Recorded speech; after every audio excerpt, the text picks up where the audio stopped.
C'est parti pour l'étoile de Bessèges 2019. Allez, zou. Bienvenue sur l'étoile de Bessèges. Cette 49e édition se déroule cette année sur 4 jours. Un rendez-vous incontournable pour l'équipe qui a très souvent brillé sur la première course à étapes en France de la saison. Et pour perpétuer la tradition, rien de tel que l'homme en forme de ce début de saison, puisqu'il vient de remporter le Grand Prix de la Marseillaise dimanche dernier. On a toujours le doute un peu de est-ce qu'on est prêt, est-ce qu'on s'est préparé correctement. Et justement la Marseillaise, moi, ça, chaque année, elle me permet vraiment de savoir si je suis bien ou pas. Et j'ai pu être devant et puis sentir que j'étais vraiment pas mal. Donc j'espère que ça va continuer pour les prochaines courses et continuer d'évoluer aussi. Il y en a un autre qui a entamé sa saison de la plus belle des manières sur le Tour du Gabon. C'est Nicolo Bonifacio. Le sprinter italien a déjà 4 victoires à son actif. Je suis très content de mon début de saison et j'espère qu'aujourd'hui, je vais faire un bon résultat.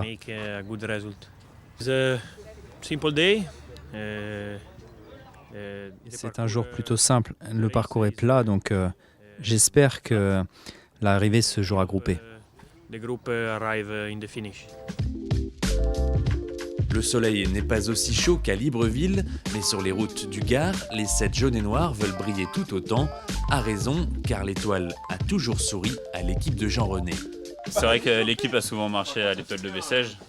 Et puis ça nous a souvent souri. Et, on va faire en sorte que ça continue cette année. On a fait un bon début de saison et ça nous motive tous. On va faire une bonne course. On va essayer du moins. Il y a 2 enjeux si on revient après sur notre comportement de la semaine. Il y a bien entendu les victoires d'étape, de quelque manière que ce soit. Aujourd'hui, c'est vrai qu'il y a sur le papier 90 ou 15% de chances que ça arrive au sprint. Évidemment, j'espère que demain et encore plus après-demain, on va pouvoir s'inscrire dans une course de mouvement et profiter nous de l'équipe homogène et solide qu'on a pour aller créer des ouvertures. Ça, c'est tout à fait possible. L'idée, c'est de ne pas prendre la course à notre compte.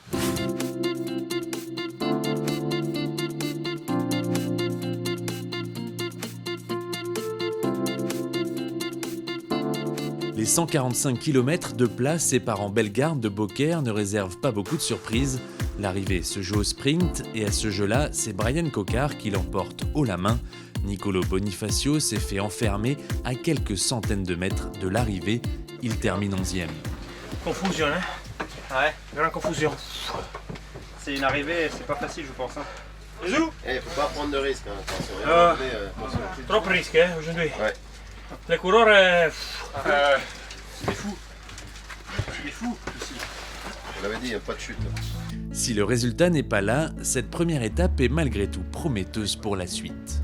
Aujourd'hui, on va dire que l'équipe a compris un petit peu ce qu'il y avait à faire pour le week-end. Le terrain sera un peu plus vallonné, faut qu'ils trouvent des repères. Je pense qu'ils viennent tous de découvrir Nicolo Bonifacio. C'est pas évident en une journée de trouver des automatismes. Donc aujourd'hui, on va dire que la journée s'est passée sans problème. C'est une bonne journée. Et maintenant, le week-end, on va essayer de trouver quelque chose à faire intéressant. Parce que je pense qu'il y a beaucoup d'envie. Il y a beaucoup d'envie et puis beaucoup de moyens.